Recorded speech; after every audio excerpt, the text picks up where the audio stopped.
In the heart of West Africa, a young leader has emerged who is reshaping not only his nation's future, but potentially the geopolitical balance of an entire continent. At just 36 years old, Captain Ibrahim Traoré, the interim president of Burkina Faso, has taken a bold step that has startled Washington, unsettled Paris, and drawn the world's gaze toward a landlocked nation that has rarely commanded such attention. His government's decision to pivot over $2.1 billion worth of trade away from traditional Western partners and toward new allies signals a dramatic shift in African politics, one that raises urgent questions about the future of Western influence in Africa. Burkina Faso, a country of just over 22 million people, has long been viewed as a fragile state, caught in the crossfire of terrorism, poverty, and political instability. For decades, its economy was tethered to France, the former colonial power, and its security apparatus relied heavily on Western military training and assistance. But in recent years, resentment has grown as many citizens began to see Western promises of stability as hollow. Terrorist attacks surged, entire provinces slipped from government control, and millions were displaced from their homes. In this climate of uncertainty, Traoré seized power in a military coup in September 2022, presenting himself as a man of action who would not bow to outside dictates. From the very beginning, his rhetoric carried a clear message: Burkina Faso must reclaim its sovereignty. He spoke directly to the people, often appearing in military fatigues, positioning himself as a soldier of the people rather than a distant politician. His speeches struck a chord with young Burkinabés, many of whom were frustrated by the failures of traditional political elites and disillusioned with Western interference. Traoré quickly became a symbol of defiance, not only against domestic corruption, but also against what he described as neo-colonial control by foreign powers. But words are one thing, actions are another, and it is here that Traoré has surprised the world. In early 2024, he unveiled a sweeping realignment of Burkina Faso's economic partnerships, redirecting more than $2 billion in trade flows away from the United States and Europe and toward a new set of allies. Among them are Russia, Turkey, China, and several regional African states that have pledged to deepen cooperation outside the traditional Western orbit. This is not just about commerce, it is a political statement. By choosing to conduct business through these alternative channels, Traoré is signaling that Burkina Faso no longer views the West as the default partner for development and security. For Washington, this move is alarming. The United States has long regarded West Africa as a critical region for counterterrorism operations, with Burkina Faso serving as a logistical hub in the fight against extremist groups linked to Al-Qaeda and ISIS. Billions of dollars in aid and training have been poured into the country over the past 2 decades. But Traoré has accused Western forces of failing to protect his people, and he has gone further, demanding the departure of French troops, expelling Western diplomats, and tightening his grip on internal security. This realignment has major consequences. Economically, the decision to shift trade flows impacts everything from gold exports to agricultural imports. Burkina Faso is Africa's 4th largest producer of gold, and this resource has long been extracted under arrangements favorable to Western companies. But Traoré has openly discussed renegotiating contracts, ensuring that more of the wealth stays within Burkina Faso's borders.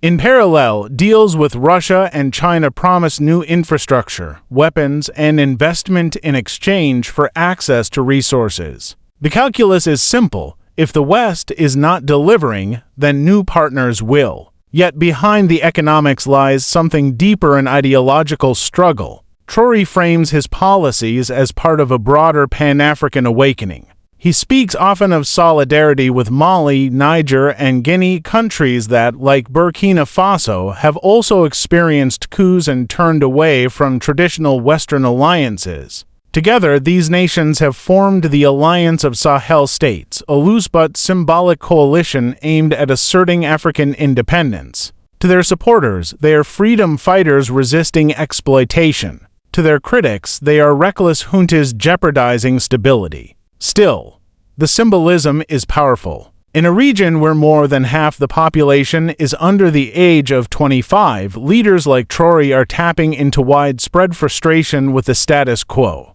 Young Africans see little improvement in their lives despite decades of Western aid. They see terrorism spreading despite years of foreign military presence, and they see their natural resources flowing abroad while their own communities remain impoverished. Against this backdrop, Traore's defiance resonates, but defiance comes with risks. As Burkina Faso pivots away from the West, the question arises, can new partners truly deliver what the country needs? Will Russian weapons and Chinese loans succeed where American aid and French troops failed? Or will this pivot create new dependencies, swapping one form of influence for another? The stakes are high not only for Burkina Faso but for Africa and beyond.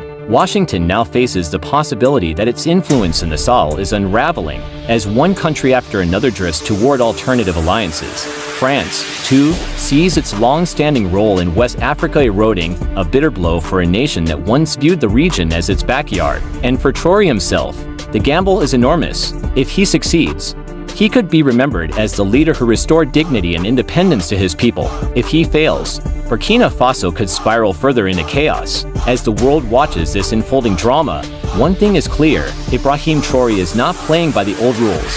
He is redrawing the map of African politics, and the $2.1 billion trade pivot is just the beginning. Cliffhanger gives part 2 will explore how Traore is forging new alliances, what this means for U.S. strategy in Africa, and whether the Sahel could become the new front line of great power rivalry. This network of partnerships represents more than economics. It reflects a profound ideological shift. Traore frames his foreign policy as a battle for true independence, aligning himself with what he calls a new multipolar world. He invokes images of Burkina Faso standing shoulder to shoulder with nations that reject Western dominance, portraying this as a second wave of decolonization.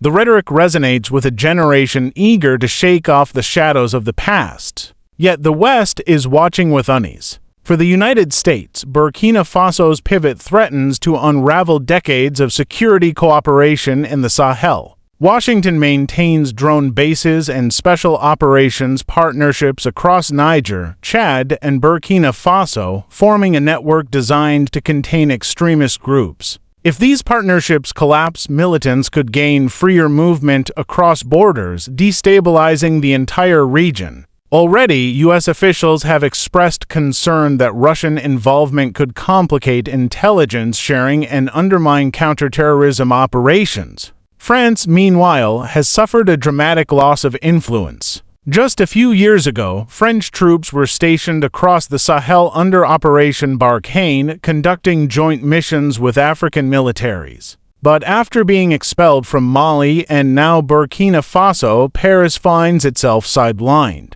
French companies that once dominated the gold sector are facing new regulations, while their political leverage has evaporated. The image of French troops packing up their bases under the watch of jubilant crowds in Ouagadougou became a symbolic moment, an unmistakable sign that France's colonial legacy is no longer tolerated. But the consequences extend beyond geopolitics. Ordinary Burkinabe citizens are watching closely. For many, Traore's alliances are not just abstract policy shifts, they are matters of survival. Villages devastated by terrorism are desperate for security, while farmers struggling with poor infrastructure long for investment. If Russian instructors, Chinese engineers, or Turkish drones deliver tangible improvements, Traore's gamble will be vindicated. If not, disappointment could quickly turn to anger, eroding his popular support. There is also the regional dimension.